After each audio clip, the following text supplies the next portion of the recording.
Well, our story begins with Sarah, a collector of oddities, entranced by this peculiar doll. She's drawn to the strange allure of Annabelle, her curiosity piqued by the cryptic warnings etched on the glass case. Danger, they read, handle with care. The shopkeeper, an old man with a nervous tremor, echoed these cautions. But Sarah, intrigued by the doll's eerie charm, dismissed them. She was no stranger to the peculiar, the unusual, the bizarre. Yet this doll, this Annabelle, was different. She felt a strange pull, an inexplicable attraction. So, against better judgment, Sarah bought the doll, adding another curiosity to her collection of oddities. Little did Sarah know her life would never be the same again. Back at home, nestled among Sarah's porcelain angels, Annabelle seemed innocuous. But before long, the mundane was swept away by a tide of unsettling oddities. Everyday objects like pens would vanish, only to reappear in the most impossible places. Whispers, as faint as the rustling of dry leaves, began to echo from the doll, disturbing the quiet of the night.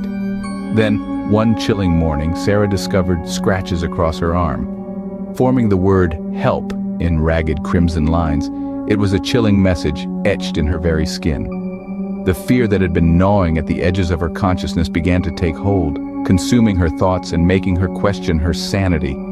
Each day, the scratches deepened, the messages became more terrifying. Leave her, she hates you, run. The once innocent-looking porcelain doll now wore a sinister smile that seemed sharper, her button eyes predatory.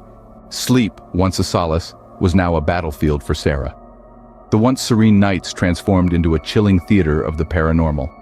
Objects, as if possessed by an unseen force, hurled across the room. The air around her crackled with a malicious energy that was almost tangible. Her sanctuary was now a stage for an unsettling performance, shadows writhing on the walls, mimicking Annabelle's twisted grin. The doll's porcelain face seemed to grow sharper, the glint in its eyes turning from lifelike to predatory. The whispering grew louder, more insistent, a constant rustle of dry leaves in her ear. The scratches across her arm deepened, forming words that chilled her to the bone. Leave her. She hates you. Run. Haunted and sleep-deprived, Sarah reached out to a paranormal investigator, a gaunt figure named William. His eyes widened at the sight of Annabelle, confirming Sarah's worst fears. Sarah, haunted and sleep-deprived, knew she needed help. William, the seasoned paranormal investigator, blanched at the sight of Annabelle. His face paled as he recognized the infamous doll, her porcelain face cracked and cold, her eyes holding an unnerving gleam. He whispered tales of the Warrens and the demonic entity that supposedly possessed Annabelle, his voice trembling with apprehension. It was clear to him, an exorcism was the only option. The ritual was a terrifying ordeal. The air around them crackled with raw, unfettered power, as if the very fabric of reality was being twisted and torn. Furniture splintered and shattered. Windows exploded into showers of glass, all under an unseen force. Annabelle's porcelain head spun grotesquely, her painted lips spewing vile obscenities, her button eyes appearing to bleed fire. As the entity threatened to break free, William's chant reached a deafening crescendo.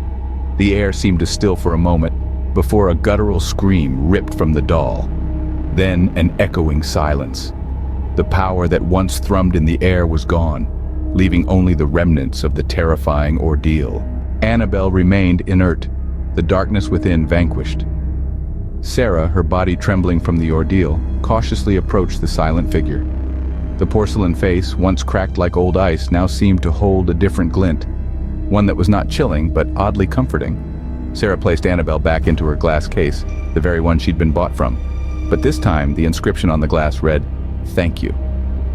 Sarah's life, post-exorcism, was a series of whispers and glances. News of the event had spread, and she had become a local curiosity. Yet she held her head high, refusing to let the ordeal define her. She continued to collect oddities, although none quite as odd or as terrifying as Annabelle. Despite everything, Sarah chose to keep Annabelle, a chilling reminder of the whispers and scratches, a testament to the horrors that lurked within the seemingly innocent. Whenever their eyes met, Sarah could swear she saw a flicker of gratitude, a porcelain face forever bound to the woman who freed her from its own hell.